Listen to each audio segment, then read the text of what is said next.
أعوذ بالله من الشيطان الرجيم بسم الله الرحمن الرحيم ولقد أنزلنا إليكم آيات مبينات ومثلا من الذين خلوا من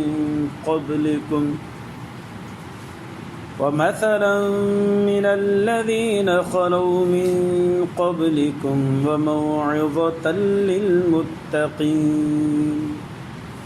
الله نور السماوات والأرض مثل نوره كمشكاة فيها المصباح في زجاجة الزجاجة كأنها كوكب دري يوقد من شجرة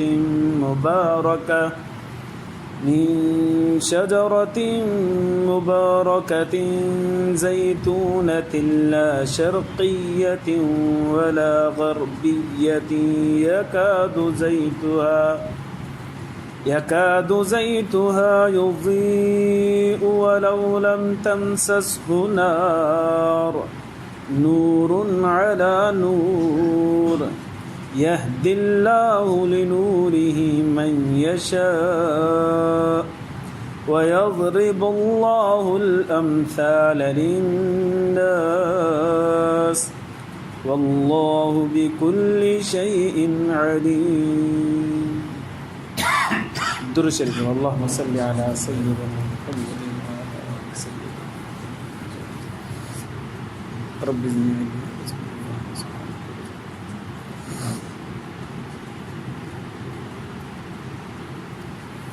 मुझे मुअज़्ज़ज़ मोहतरम मुकर्रम मुजाहिद मुवाहिद भाइरों दोस्तों बुजुर्गों सूरत नूर 18 पारो आयत नंबर 34 35 मूं तव्हांजे साम्हूं तिलावत कयो. आयत नंबर 35 जो नालो आहे आयत नूर. हिन सूरत जो नालो सूरत नूर आहे. इन जे अंदरि लफ़्ज़ नूर जो ज़िक्र आयो आहे जंहिंजे करे हिन सूरत जो नालो रखियो वियो सूरत नूर. मुफ़स्सिरीन किराम जे दरमियान में हिन आयत खे आयत नूर सां ताबीर कयो वेंदो आहे. क़ुरान शरीफ़ जी ॾुखे में ॾुखी आयत हीअ सम्झी वेंदी आहे ताबीर जे एतबार सां, तफ़सीर जे एतबार सां ॾुखे में ॾुखी आयत हीअ आहे. ऐं कई मुफ़स्सिरीन किराम हिन ते वॾी बहस कई ऐं वॾो मवाद लिखियो. हता के ग़ालिबन मुल्ला अली कारिया या अल्लामा जलालुद्दीन सूतिया उन पूरी किताब लिखी आहे हिन आयत जे मथां. उनखे खोलियो अथई ऐं वज़ाहत कई अथई. इरशाद बारी ताला वलक़द अंज़लना इलैकुम आयातिम मुबय्यिनात ऐं अलबत्ता तहक़ीक़ असां नाज़िल कयोसीं तव्हांजी तरफ़ पधरियूं आयतूं. क़ुरान शरीफ़ नाज़िल कयोसीं. व मसलन मिनल लज़ीना ख़लौ मिन क़ब्लिकुम ऐं अहवाल उन्हनि माण्हुनि जो जेके तव्हां खां अॻे गुज़रिया आहिनि. क़ौम आद, क़ौम समूद, क़ौम सालेह, क़ौम लूत. इन्हनि जा अहवाल तव्हांजे साम्हूं असां लिखिया आहिनि कलाम मुक़द्दम. मौइज़तन लिलमुत्तक़ीन ऐं नसीहत आहे हिन में परहेज़गारनि जे लाइ. अल्लाह नूरु समावाति वल अर्ज़ अल्लाह आसमाननि ऐं ज़मीन खे रोशन करण वारो आहे. मसल नूर ही उन जे नूर जी मिसाल हीअं आहे कमिश्कातिन जीअं मिसाल हिकिड़ो जारो हुजे. फिया मिसबाह उन जारे जे अंदरि ॾीओ पियो हुजे. अल मिसबाह फ़ी ज़ुजाज पोइ उहो ॾीओ जेको आहे शीशे में बंदि हुजे. अज़ुजाजतु पोइ शीशो जेको आहे कअन्नहा कौकबुन दुर्रियुन रोशन चमकदार सितारो हुजे. यूक़द मिन शजरतिन मुबारकतिन ज़ैतूनतिन जेके ॿारे वियो हुजे बरकत वारे वण जे यानी ज़ैतून जे तेल जे ज़रिए सां. ला शर्क़ियतियूं वला ग़रबिया जंहिंजे न मशरिक़ी पासे का शइ आहे न मग़रिबी पासे का शइ आहे.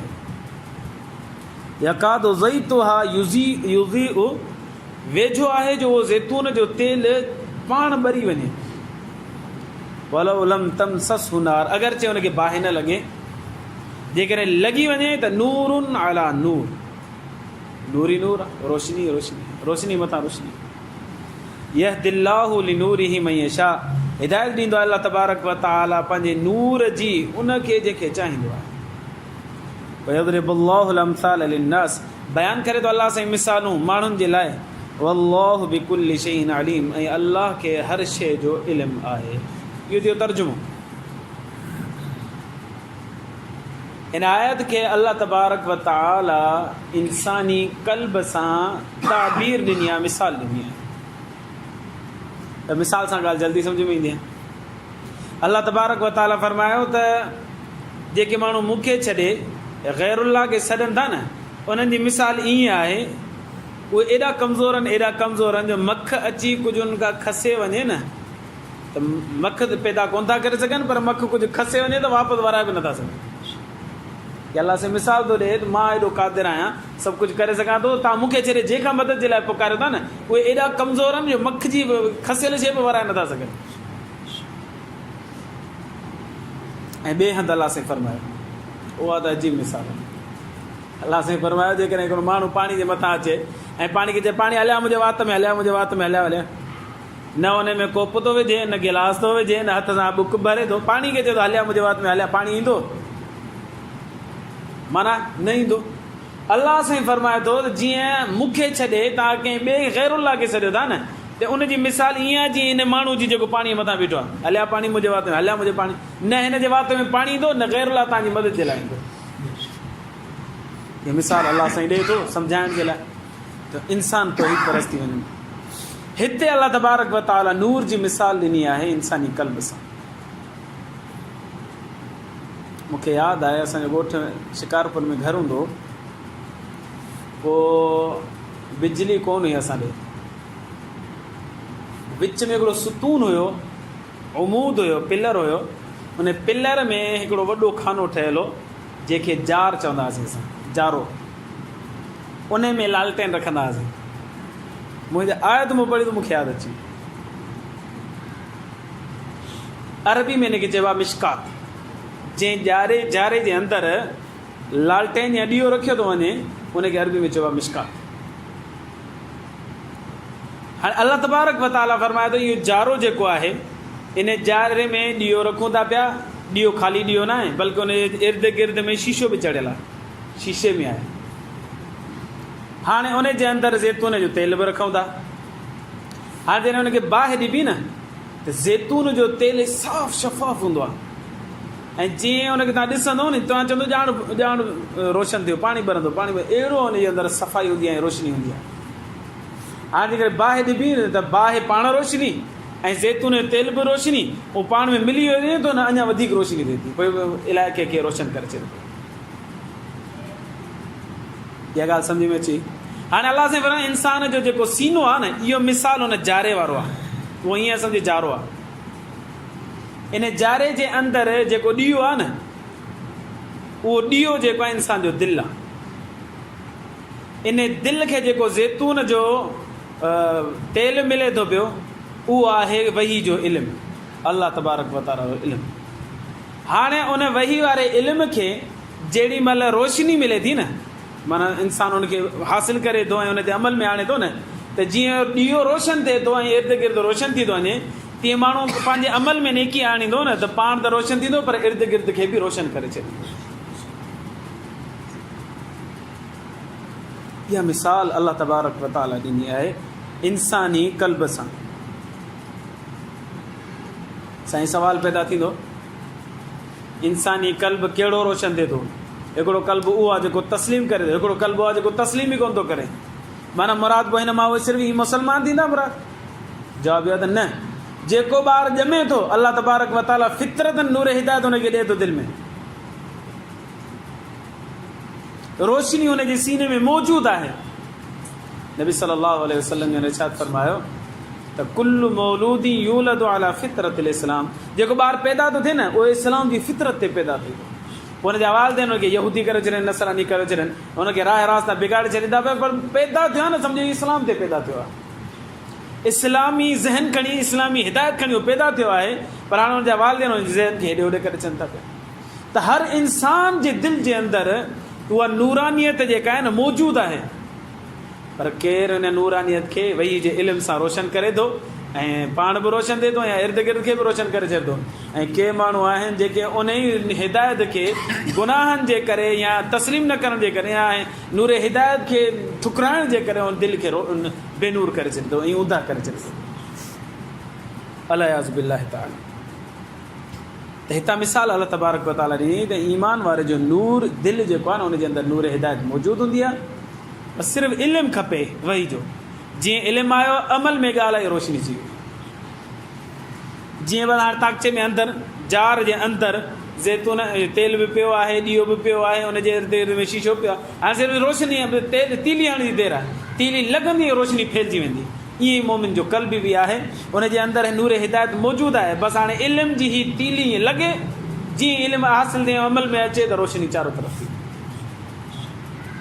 तव्हां ॾिठो हूंदो त किन किन नेक माण्हुनि सां दिलि चवंदो आहे त हथु मिलाइजे, बीहजे, ॻाल्हाइजे, उनजी दिलि रोशन हूंदा आहिनि, बल्कि पाण बि रोशन हूंदा आहिनि, ॿियनि खे बि इर्द गिर्द खे रोशन करण वारा हूंदा आहिनि। इहा उहा रोशनी वारी चिणग जेका आहे उनजे अंदरि में ॿरंदी आहे। हिते ज़ैतून जे तेल जो ज़िक्र फरमायो, नबी करीम सल्लल्लाहु अलैहि वसल्लम जे निशार फरमायो कुलु ज़ैत वद्दहिनु बिही फइन्नहु मिन शजरतिन मुबारकतिन।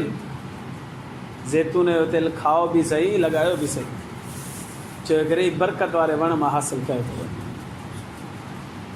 अथव। उमर बिन ख़त्ताब रज़ियल्लाहु अन्हु खे रिवायत आहे, तिरमिज़ी शरीफ़ जी रिवायत आहे, नबी सल्लल्लाहु अलैहि वसल्लम ने फरमाया खाओ इहो ॿोड़ जे तौर ते पुराणे दौर जे अंदरि मानी ऐं इनखे ॿोड़े करे माण्हू खाईंदा। एॾी माना ताक़तवर शइ आई आहे। ॿार जीअं पंध वारी उमिरि खे पुॼे थो पियो ऐं पंधु नथो करे त उनजे ज़ैतून जे तेल सां मालिश करे थो पंधु करणु शुरू करे, ताक़त अची वेंदी हुन जिस्म में।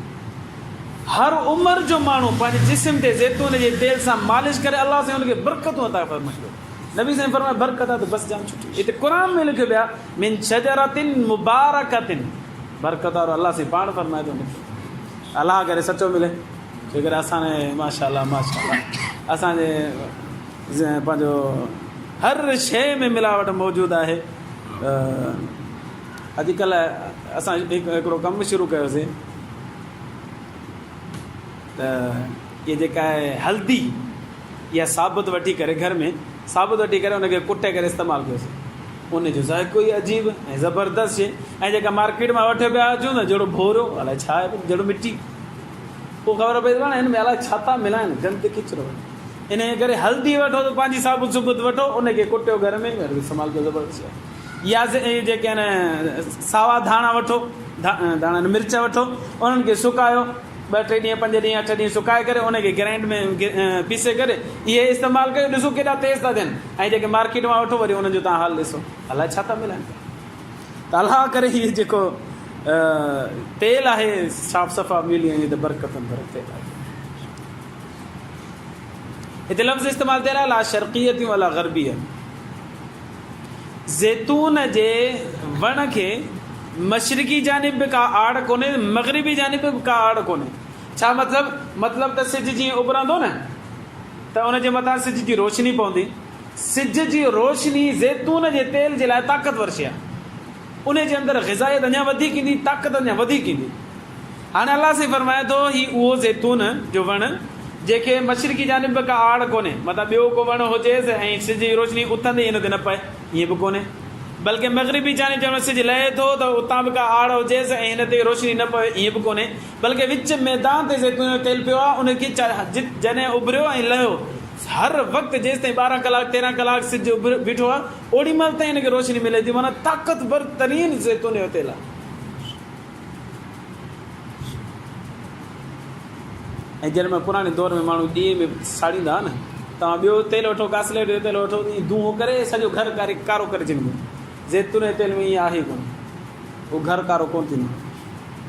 बल्कि मुफ़्ती शफ़ी उस्मानी साहिब रहमतुल्लाह अलैह लिखियो आहे त ॿिया जेके तेल आहिनि उहे मशीनुनि मां गुज़ारे करे कढिया वेंदा आहिनि।